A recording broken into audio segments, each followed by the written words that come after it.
അസ്സലാമു അലൈക്കും വറഹ്മത്തുള്ളാ. ഇതാണ് ചാൽക്കര തറവാട്. ഏകദേശം ഒരു 150 വർഷത്തിലേറെ പഴക്കമുണ്ട് ഈ തറവാട് വീടിന്. അത് ഇനി മുതൽ ഈ തറവാട് വീട് ഓർമ്മയാക്കാൻ പോവുകയാണ്. ഒരുപാട് കുടുംബാംഗങ്ങൾ കഴിഞ്ഞ് കൂടിയതാണ് ഈ തറവാട് വീട്ടിൽ പണ്ട് കാലത്ത്. ഇത് ആലമ്പാടി ബാബ മുസ്ലിയാരുടെ മകന് പക്കുർച്ച എന്ന ആളെ കയ്യിലാണ് ഈ വീട് ഉണ്ടായിരുന്നത്. പണ്ട് ആലമ്പാടി ബാബ മുസ്ലിയാരുടെ മകൻ പക്കുർച്ച എന്ന് പറഞ്ഞിട്ട് ഒരാളുണ്ടായി. അദ്ദേഹത്തിന്റെ കയ്യിലാണ് ഈ രണ്ട് കെട്ടിന്റെ ഈ മാളികപ്പുര ഉണ്ടായിരുന്നത്. പക്കുർച്ച എന്ന ആള് ചാൽക്കര ഉമ്പായിച്ചാക്ക് വിറ്റു. അതായത് ചാൽക്കര ഉമ്പായിച്ച ഈ രണ്ട് കെട്ടിന്റെ മാളികപ്പുര പക്കുർച്ച ആള് വിലക്ക് വാങ്ങുന്നു. അങ്ങനെ ഉമ്പായിച്ചാന്റെ മക്കള്, ഉമ്പായിച്ചാന്റെ മക്കളായ ഉമ്പായിച്ചാന്റെ മമ്മൂച്ച, അന്തായിമ, വി ഫാത്തിമ, പിന്നെ ഉമ്പായിച്ചാന്റെ പെങ്ങളെ മക്കള്, അളിയന്മാർ, അങ്ങനെ ഒരുപാട് കുടുംബാംഗങ്ങൾ കഴിഞ്ഞ് കൂടിയ ഒരു പഴയ തറവാട് വീടാണ് ഈ കാണുന്നത്. അങ്ങനെ ഒരുപാട് വർഷം ഉമ്പായിച്ച ഇതിൽ കൂടിയിരുന്നു. വർഷങ്ങൾ കഴിഞ്ഞു ഉമ്പായിച്ച മരണപ്പെട്ടതിന് ശേഷം ഉമ്പായിച്ചാന്റെ മക്കളിൽ നിന്നും ചാൽക്കര മഹ്മൂദ് ഹാജി ഈ രണ്ട് കെട്ടിന്റെ മാളികപ്പുര വിലക്ക് വാങ്ങുന്നു. അങ്ങനെ മഹ്മൂദ് ഹാജി ഇതിൽ കുടിയിരുന്നു, ഒരുപാട് വർഷം കുടിയിരുന്നു. അങ്ങനെ മഹ്മൂദ് ഹാജിയുടെ മകൻ അബ്ദുൽ ലത്തീഫ് സൗദിയെ പോയ സമയത്ത് 1994-95 കാലഘട്ടത്തിൽ സൗദിയിൽ പോയ സമയത്താണ് ഇതിൻ്റെ ഈ ചുറ്റുള്ള ഈ പണ്ടത്തെ മാളികപ്പുരൻ്റെ ചുറ്റുള്ള കോൺക്രീറ്റ് വീട് നിർമ്മിച്ചത്.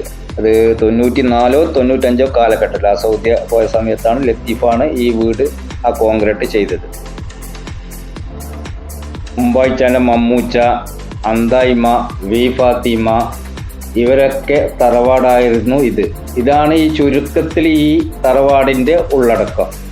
ഓക്കെ, അപ്പം ഞാൻ ഈ വീഡിയോ ചെയ്തതിൻ്റെ പ്രധാന ഉദ്ദേശം തന്നെ ഒരുപാട് ഓർമ്മകളും ഒരുപാട് സംഭവം നിറഞ്ഞ ഈ തറവാടിനെ കുറിച്ച് എപ്പോഴെങ്കിലും ഒന്ന് കാണണമെന്ന് തോന്നിയാൽ, അല്ലെങ്കിൽ ആർക്കെങ്കിലും കാണിക്കണമെന്ന് തോന്നിയാൽ അങ്ങനെ ആകുമല്ലോ എന്ന് കരുതിയിട്ടാണ് ഇങ്ങനെ ഒരു വീഡിയോ ചെയ്തത്. ഇൻഷാ അല്ലാഹ് പിന്നെ ഈ വീഡിയോ തുടക്കം മുതൽ അവസാന ഭാഗം വരെ എല്ലാവരും കാണാം. ഓക്കെ, ഇതിൻ്റെ ലാസ്റ്റാണ് ഇതിൻ്റെ ബാക്കിയുള്ള കാര്യങ്ങളൊക്കെ കാണുന്നത്. ഇതിൻ്റെ ക്ലൈമാക്സ് ലാസ്റ്റാണ്. അപ്പോൾ എല്ലാവരും ഈ വീഡിയോ ലാസ്റ്റ് വരെ ഒന്ന് കാണാം. ഇൻഷാ അല്ലാഹ് വീഡിയോ ഇഷ്ടപ്പെട്ടാൽ ചാനൽ സബ്സ്ക്രൈബ് ചെയ്യണം, ലൈക്ക് ചെയ്യണം, തൊട്ടടുത്തുള്ള ബെൽ ബട്ടണും കൂടി ഒന്ന് അമർത്തണം. ഓക്കെ.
എല്ലാവരും കണ്ടല്ലോ ഇൻഷാ അല്ലാ. പിന്നെ അതിൻ്റെ തുടക്കം മുതൽ ആ വീടിൻ്റെ തുടക്കം മുതൽ അത് പൊളിച്ച് മാറ്റുന്നവരെയുള്ള ദൃശ്യങ്ങൾ നിങ്ങൾ കണ്ട് ഇൻഷാ അല്ലാ. അപ്പോൾ ഇതിൻ്റെ കഥ ഇവിടെ അവസാനിക്കുകയാണ്.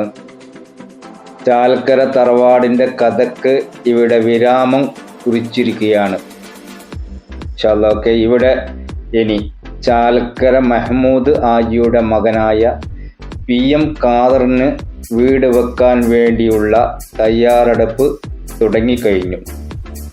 പടച്ചവൻ സുഖസന്തോഷം നിറഞ്ഞ ഒരു വീട് പണിത് സ്നേഹസുന്ദരമായ ജീവിതം നയിക്കാൻ സർവശക്തനായ അള്ളാഹു തൗഫീക്ക് ചെയ്യട്ടെ എന്ന് പ്രാർത്ഥിച്ചുകൊണ്ട് ഈ വീഡിയോ ഇവിടെ അവസാനിച്ചു.